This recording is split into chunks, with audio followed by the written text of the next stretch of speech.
खबरों में आपका स्वागत है। मैं हूं मनोज मानस। खबरों का रुख करेंगे उससे पहले देख लेते हैं इस वक्त की अहम सुर्खियां।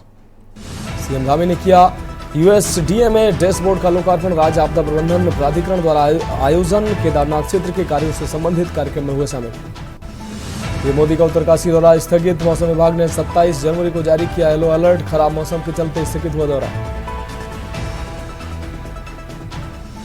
हरिद्वार में महाशिवरात्रि से पहले शिव भक्तों की भारी भीड़। हरिद्वार से जल लेकर शिव मंदिरों के लिए रवाना हुए। बम बम भोले के जयकारों से गूंजा लक्सर मार्ग। हल्द्वानी में कुमाऊं प्रीमियर लीग का आयोजन 16 से 23 मार्च तक मिनी स्टेडियम में होगी कुमाऊं प्रीमियर लीग। 120 खिलाड़ियों का चयन, 6 टीमों के बीच होगा मुकाबला। बागेश्वर में डॉक्टरों की कार्य प्रणाली पर फिर उठे सवाल। 2 माह की गर्भवती महिला की उपचार के दौरान मौत। जांच हेतु डॉक्टरों की 3 सदस्यीय टीम का गठन किया गया।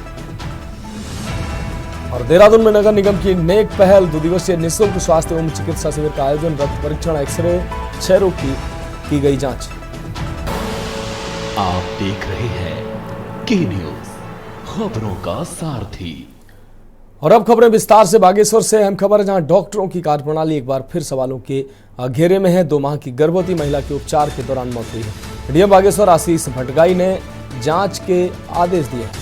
जांच हेतु डॉक्टरों की 3 सदस्यीय टीम का गठन किया गया है। मृतका के मायके और ससुराल पक्ष में आरोप और प्रत्यारोप का दौर शुरू हो गया है। ससुराल पक्ष पर मानसिक प्रताड़ना, घरेलू हिंसा का आरोप लगा है। बागेश्वर कोतवाली पुलिस सभी एंगल से मामले की जांच कर रही है। बागेश्वर कोतवाली अंतर्गत कैल खुरिया इलाके का ही पूरा मामला है।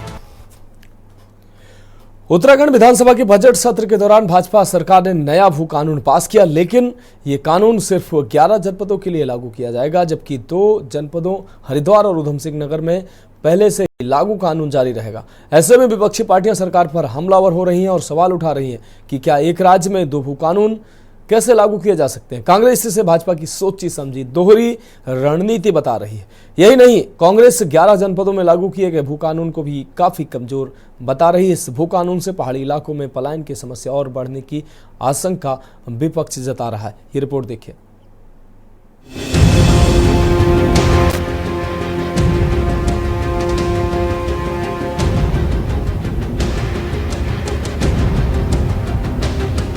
विगत 18 फरवरी से 22 फरवरी तक देहरादून विधानसभा में बजट सत्र का आयोजन किया गया। इस बजट सत्र के दौरान जहां तमाम मुद्दों पर सदन में चर्चा हुई, वहीं हंगामे के बीच भाजपा की धामी सरकार ने नया भू कानून पास किया है। भाजपा जहां इसे राज्य के हित में बता रही है, वहीं दूसरी ओर कांग्रेस इसका विरोध कर रही है। कांग्रेस का कहना है कि छोटे से 13 जनपदों में और 2 मंडलों के प्रदेश में 2 अलग अलग भू कानून कैसे लागू किए जा सकते हैं। बता दें कि हरिद्वार और उधम सिंह नगर में नया भू कानून लागू नहीं होगा, जबकि सबसे अधिक जमीनें इन्हीं दोनों जनपदों में हैं और ये दोनों जनपद उत्तर प्रदेश की सीमा से लगे हैं। कहीं न कहीं भाजपा भू कानून को लेकर दोहरी रणनीति अपना रही है। कांग्रेस नए भू कानून को कमजोर बताने के साथ ही पूरे राज्य में एक जैसा सशक्त भू कानून लागू करने की बात कह रही है। पिछले सत्र में जो हमारा गैरसैंण में आयोजित हुआ था, उसके बाद से लगातार जो हमारे हितधारक हैं, हमारे स्टेक होल्डर्स हैं, उन सभी के विचार लिए हैं। राज्यवासियों की सबके विचार जानने का हर तरह से प्रयास हुआ है। उनके सुझावों को भी लिया गया है। अनेक लोग जो हमारे राज्य के अंदर अनेक क्षेत्रों में काम जिन्होंने किया है, अनेक अनुभव प्राप्त किए हैं, विशिष्टताएं प्राप्त की हैं, उन सभी के साथ हमने भराड़ीसैंण में, गैरसैंण में भी हमने एक बैठक आयोजित की थी। राज्य के हमारे सभी जिलाधिकारियों ने अपने अपने जिलों में लोगों से सुझाव लिए थे और उनके जो सुझाव आए थे, उन सुझावों के अनुरूप ये बनाया गया है और एक सशक्त भू कानून होगा, जिससे कि राज्य की जो जमीनों के लगातार राज्य स्थापना के बाद लोगों को शंका, लोगों के मन में जो भी चीज़ें आई हैं, आने वाले समय में उनका समाधान भी होगा और एक बीजेपी के लोगों को तो करना ही है मुख्यमंत्री का आभार। आप मुझे बताइए, 2 मंडलों का प्रदेश है, 13 जनपद है, 13 जनपदों में से 11 जनपदों में भू कानून, वो भी बहुत ही कमज़ोर भू कानून है, वो लागू होगा और 2 राज्यों में लागू नहीं होगा। तो एक राज्य में कभी 2 कानून आपने सुने हैं? तो ये तो भाजपा का एक षड्यंत्र है, सरकार का एक षड्यंत्र है कि आइए और जो है खुलेआम जो है इस प्रदेश के अंदर ज़मीन की खरीद फरोख्त करने का काम करे, या कहीं और से जो प्लान होगा तो क्या नाम ज़्यादातर जो है ऊधम सिंह नगर और हरिद्वार में होगा। और जब कभी भी विधानसभाओं का परिसीमन होगा तो उसका कुप्रभाव जो है देखने को मिलेगा। तब कल एक राज्य में 2 भू कानून कैसे हो सकते हैं? हमारे शहरी क्षेत्र, निकाय क्षेत्रों में भूमि कानून प्रभावी नहीं है। सिर्फ ग्रामीण क्षेत्रों में ही 250 वर्ग मीटर कोई भी बाहर का व्यक्ति जमीन खरीद सकता है। और आज आप देखिए, लगातार शहरी क्षेत्रों का विस्तार हो रहा है, गांव शहरी क्षेत्रों में शामिल हो रहे हैं और इसके चलते हमारी कृषि भूमि खत्म हो रही है। सरकार ने ऊधम सिंह नगर और हरिद्वार को इस कानून के दायरे से बाहर रखा है। तो वहाँ के किसानों को आपने तो एक तरह से माफिया के हाथों में छोड़ दिया है। दरअसल विधानसभा सत्र में प्रदेश में सख्त भू कानून के लिए उत्तराखंड उत्तर प्रदेश जमींदारी विनाश और भूमि व्यवस्था अधिनियम 1950 संशोधन विधेयक 2025 विधेयक को पारित किया गया है। इस नए कानून को लेकर कांग्रेस और विपक्षी दल सवाल उठा रहे हैं। भाजपा सरकार ने राज्य के भू कानून को और अधिक कमजोर किया है। वहीं कांग्रेस के इन आरोपों का बीजेपी ने खंडन किया है। भाजपा का कहना है कि कांग्रेस का कार्य सिर्फ विरोध करना रह गया है। उत्तराखंड राज्य गठन के बाद अधिकांश कानून राज्य में उत्तर प्रदेश के ही लागू किए गए हैं। हालांकि समय समय पर इन कानूनों में संशोधन किए गए हैं, लेकिन नए भू कानून से राज्य में कहीं न कहीं जमीनों की खरीद फरोख्त की दोहरी व्यवस्था लागू हो गई है। उक्रांत के अनुसार पहले तो ये भू कानून है ही नहीं। भाजपा सरकार को सख्त भू कानून लागू किया जाना चाहिए। 2003 में लागू भू कानून में सरकार ने संशोधन कर 11 जिलों को पहले से लागू कानून से अलग किया गया और 2 जिलों में पहले से ही लागू कानून यथावत रखा गया है। कांग्रेस हर अच्छे काम का विरोध करती है और जनता उनको ठीक टाइम पर उसका सबक सिखाती है। उत्तराखंड के अंदर बहुत सशक्त वो कानून बना है जिसका उनको स्वागत करना चाहिए, लेकिन राजनीति के लिए और केवल अच्छी चीज़ों का विरोध करने का जो नेचर कांग्रेस का बन गया, उसका खामियाजा कांग्रेस भुगत रही है। भू कानून जो 2003 में बना था उसी को ये किया है, उसी को लागू कर दिया, लेकिन एक पॉइंट और निकाल दिया कि नैनीताल में ऊधम सिंह नगर और हरिद्वार को अलग कर दिया है क्योंकि वहां पे वही व्यवस्था लागू होगी जो पुरानी थी। तो ये बड़ा असमंजस वाली स्थिति है और बड़ा खराब है। जब ये जो कानून बन रहा है पूरे राज्य के लिए बन रहा है तो केवल स्पेसिफिक 2 जनपदों के लिए क्या कारण है? क्या ऐसी आवश्यकता पड़ गई सरकार को कि भाई उसको अलग करना है और जो लोगों को अलग कर देना? तो बड़ी अजीब सी स्थिति है सरकार की। नया भू कानून लागू होने के बाद उत्तराखंड के हरिद्वार और ऊधम सिंह नगर को छोड़कर 11 जनपदों में कोई भी बाहरी व्यक्ति कृषि और उद्यान की भूमि नहीं खरीद पाएंगे। अभी तक उत्तराखंड में बाहर के लोग बिना मंजूरी के 250 वर्ग मीटर और मंजूरी लेकर 12.5 एकड़ से अधिक भूमि कृषि और उद्यान के लिए पूरे राज्य में खरीद सकते थे। भाजपा सरकार के अनुसार राज्य की जनता की लंबे समय से चली आ रही सख्त भू कानून की मांग को पूरा किया गया है। इस कानून से राज्य के संसाधनों, सांस्कृतिक विरासत और नागरिकों के हितों की रक्षा करेगा। वहीं दूसरी ओर कांग्रेस इसे कमजोर कानून करार दे रही है और एक राज्य में 2 भू कानून होने पर तमाम सवाल खड़े कर रही है। Uttarakhand tax report.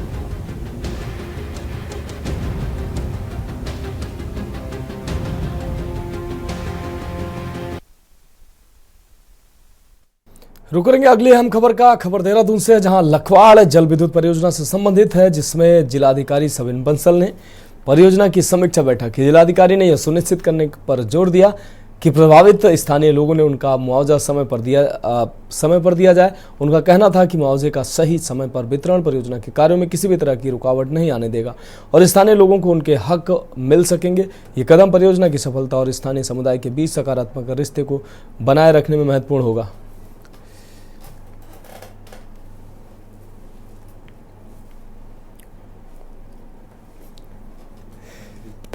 नाबार्ड परियोजना है वो स्टेट का प्रायोरिटी प्रोजेक्ट है और ऑनरेबल सीएम का भी संकल्प है कि इसमें किसी भी लेवल पे किसी भी तरह की ग्लिचेज और लैक्सिटी क्षम्य नहीं है। काफ़ी टाइम से जो इसमें भूमि अधिग्रहण की और कंपनसेशन वितरण की कवायद चल रही थी, तो हमारे एसएलए और एसडीएम्स ने इश्यूज फ्लैग किए थे, जिसके क्रम में जो हमारी प्रोजेक्ट बॉडी है यूजीवीएनएल, उनके स्तर पे काफ़ी इश्यूज क्रॉप अप हो रहे थे जिनको रिव्यू करना आवश्यक था। सो उसी क्रम में जो इसके टाइमलाइंस हैं, प्रोजेक्ट अफेक्टेड फैमिलीज से कंसल्टेशंस हैं, सोशल इम्पैक्ट असेसमेंट है। उत्तराखंड सरकार महिलाओं को आत्मनिर्भर बनाने के लिए कई योजनाएं चला रही है, जिनमें रेशम विभाग का योगदान भी खास है। रेशम विभाग ने महिलाओं को रेशम उत्पादन के क्षेत्र से जोड़ा है, जिससे वे न केवल रोजगार पा रही हैं बल्कि अपनी आर्थिक स्थिति को भी मजबूत कर रही हैं। महिला रेशम के धागे और कोये से देवी देवताओं की आकृतियां, सजावटी सामान और महिला आभूषण तैयार कर रही हैं, जिनकी बाजार में अच्छी डिमांड है। हाल ही में महिला सहायता समूह को आपको बता दें 2 लाख का ऑर्डर मिला, जिसमें उन्होंने बाबा केदारनाथ की प्रतिमा बनाई। उपनिदेशक रेशम विभाग कुमाऊं हेमचंद्र ने बताया कि रेशम विभाग किसानों और महिलाओं को आत्मनिर्भर बनाने के लिए हर पहल में मदद कर रहा है और आने वाले दिनों में अन्य महिलाओं को भी इस योजना से जोड़ा जाएगा।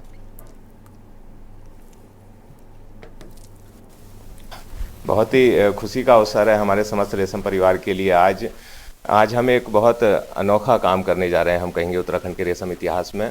अभी पूर्व में ही हमने पिछले वर्ष एक नया अध्याय यहाँ रच दिया था, जिसमें हमने उत्तराखंड के अंदर रेशम से ककून क्राफ्टिंग के प्रोडक्ट बनाए और उसमें महिलाओं को जोड़ करके हम आगे ले जाने का प्रयास कर रहे हैं। तो जो महिलाओं का स्वयं सहायता समूह उसमें काम कर रहा है, अभी तक भी उनको लगातार ऑर्डर प्राप्त हो रहे थे और वो हर महीने इनकम कर रहे हैं उससे हजारों की।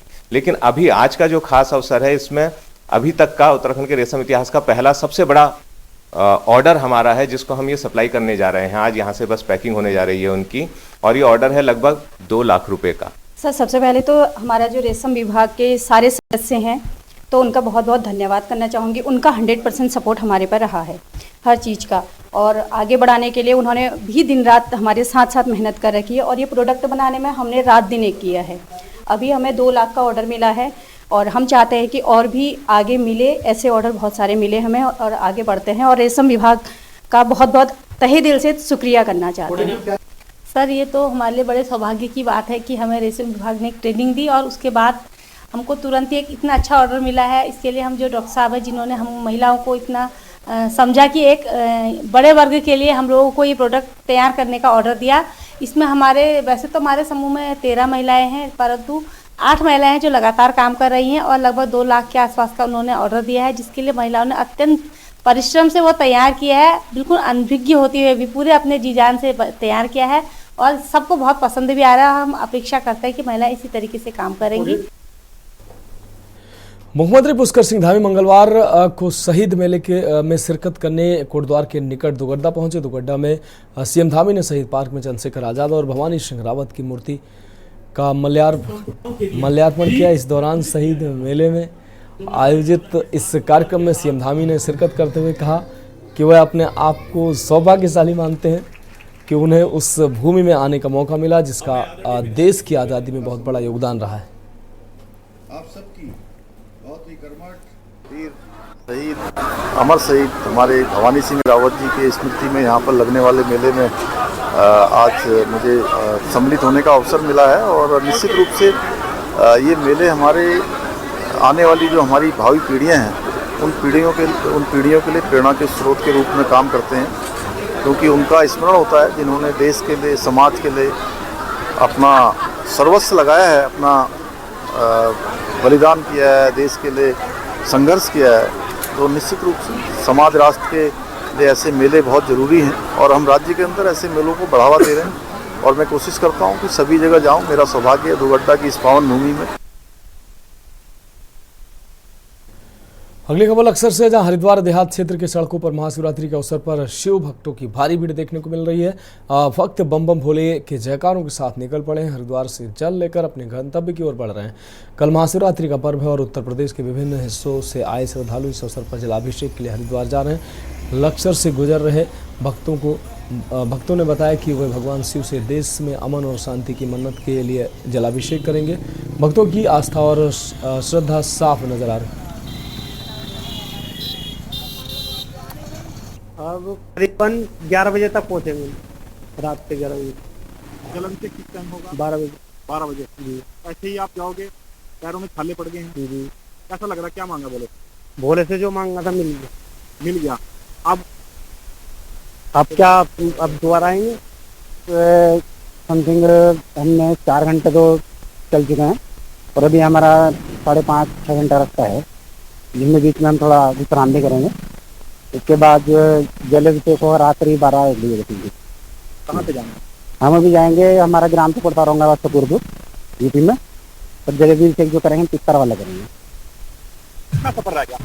हमारा सफर रह गया अभी 4-5 घंटे का, और हमारा जल चढ़ेगा पिक्चर वाला वही शंकर पे। और जी ऊपर वाले से मांगा के सब ठीक ठाक रखे, सुधार ही रहे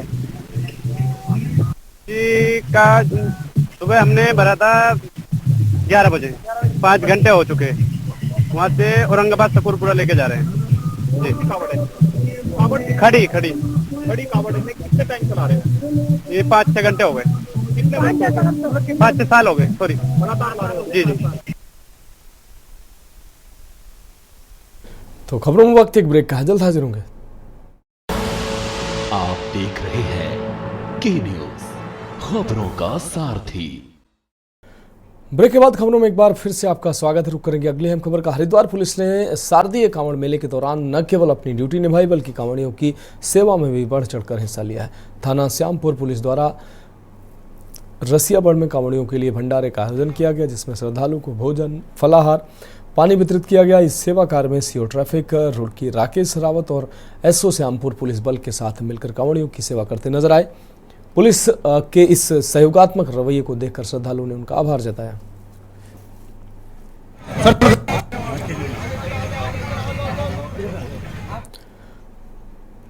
उत्तराखंड की राजनीति में अक्सर अपनी बेबाक बयानबाजी के लिए चर्चित लैंसडाउन से भाजपा विधायक महंत दिलीप रावत एक बार फिर सुर्खियों में हैं। आपको बता दें, हाल ही में संपन्न हुए विधानसभा सत्र के दौरान महंत दिलीप रावत ने विधायकों और विधानसभा अध्यक्ष के आचरण पर सवाल उठाए। उन्होंने कहा कि सभी को अपने आचरण में संयमित रहना चाहिए और हर किसी को सदन में आचार संहिता का पालन करना चाहिए। महंत के इस बयान से विधानसभा के कार्यों पर नई चर्चा शुरू हो गई।